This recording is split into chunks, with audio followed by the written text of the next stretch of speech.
I think Bitcoin is truly a seminal invention of the human race, because for the first time in human history, we can grant property rights to 8 billion people. And that's what I think is cool. Is Bitcoin designed to attract attacks? It seems that it is, and the level of attacks are rising to the state level, etc. And is it a bug or a feature? I think that which does not kill Bitcoin makes it stronger. Right. All right, let's talk about energy for a second. So, total energy, global energy production is about 160,000 terawatt hours per year.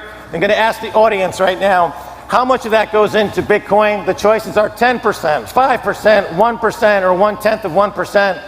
Of that, how many people think it's 10%? Raise your hand. 5%? 1%? Right, this poll sucks. 1/10 of 1%? Right, and as you point out, a third of that, 50,000 terawatts per hour, is wasted. You point out that literally Bitcoin is running on a quarter of the wasted energy. It's so little of that energy goes into Bitcoin, and yet we have this FUD, this ESG thing going on. What's your current thinking on this?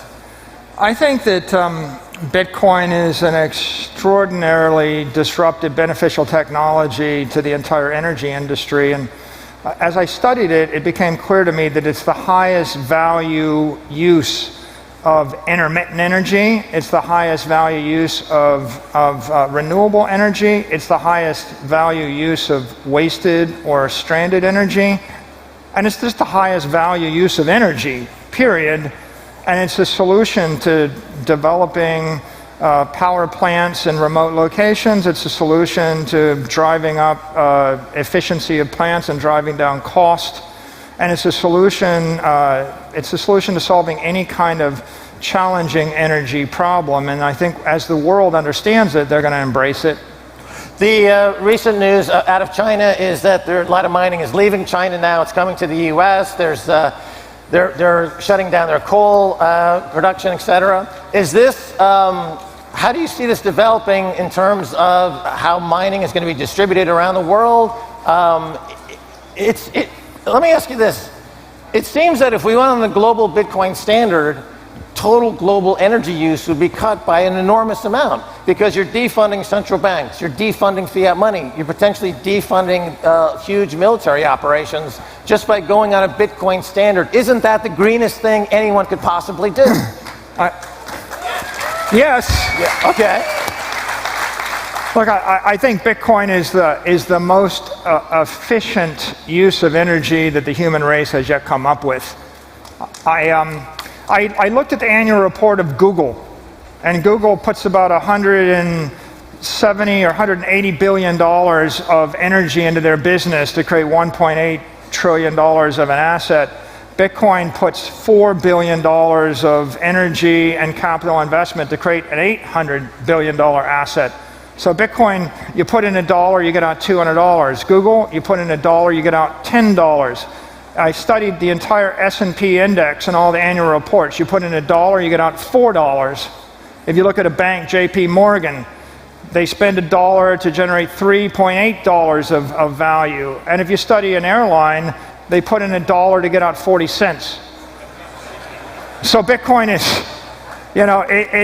it's some 20 times more efficient than Google, and it's 50 times more efficient than a normal company, and it's 500 times more efficient than real energy producers. And I think Bitcoin miners are underappreciated. I mean, they're the path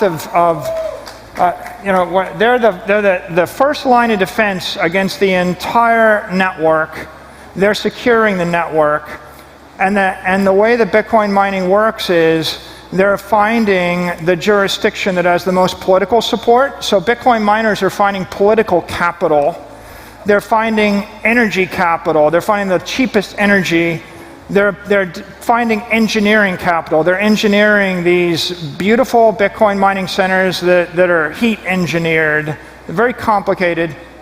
They're finding technical capital in terms of semiconductors and ASICs. They're putting all that together with the raw energy in order to provide the security to the network, and they're migrating continually to the cheapest power, the most supportive political jurisdiction, and they're instigating upgrades in the technology. And they're doing that dynamically without being told to do it, to the benefit of everyone in the entire ecosystem. I think that's really a beautiful thing. Yeah. Right on. So when Christine Lagarde, who's running the European Central Bank right now, refers to Bitcoin as an escape hatch, what does she mean? Is that she's seeing it as a negative, but I would posit that maybe you would see that in a different light. Well, I mean, when you say Bitcoin is savings technology, you know, in a world where everyone's dissipating their energy, the most rational thing is to conserve yours. And so Bitcoin is conservation of energy. You can store your life force in fiat, and you know you're going to lose 1% to 2% a month. You might lose 4% a month in a collapsing currency or faster. You can store all of your economic energy in credit, and that's not much better. You can store it in equity, but then you take the risk of a company, and you never know when, like, look what just happened to AMC yesterday, right? Right. If you're going to store your money in AMC or Viacom or Bitcoin, at least Bitcoin has no CEO to print 10 million more Bitcoin overnight, whereas that might happen with an equity. So when we talk about an escape hatch, if you're looking for a safe haven, I see Bitcoin as the most secure, most reliable, most certain thing in the entire economic universe. And if you're looking for some place where you can store your life force or your economic energy, you know, there's no real question. Right? Bitcoin, you can store it and take it with you wherever you want, or you can put it in land in a state subject to a governor, a mayor, a country, or you can put it on the stock exchange and you can worry about what the CEO or the board of directors will do the next day.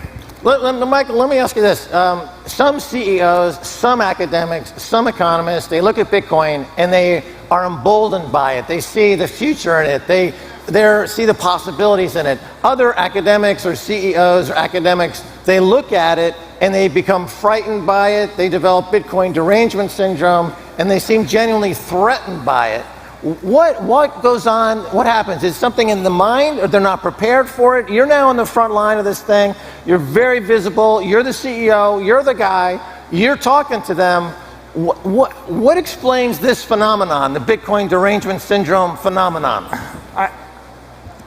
I think that if you're comfortable in your environment, if you have plenty of wealth and you're in a comfortable situation, then it's in your best interest just to assume that things will go on the way they are. And you can't imagine a change in the underlying physical circumstances of your environment. You know, like if the ship is sinking and you know the ship is sinking, then you become enamored with the lifeboat.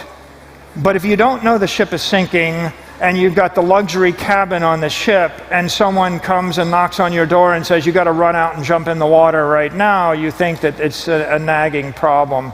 So to appreciate Bitcoin, you got to put in the work, but you have to have the motivation.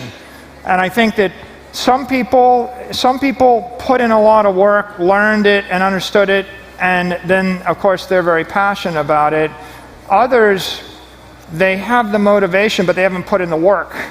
And then a lot of people don't have the motivation, right? It's not going to change their life. And so they can't conceive of their worldview changing or sinking because they're just like whenever I see anybody criticizing, I say, well, what's your solution to people in Argentina? Right? It's like when you're in New York and Manhattan and you're in a cocktail party and then you're criticizing this. Like, what are you saying to everybody else in Africa or South America or Asia or Venezuela? What is your solution to them?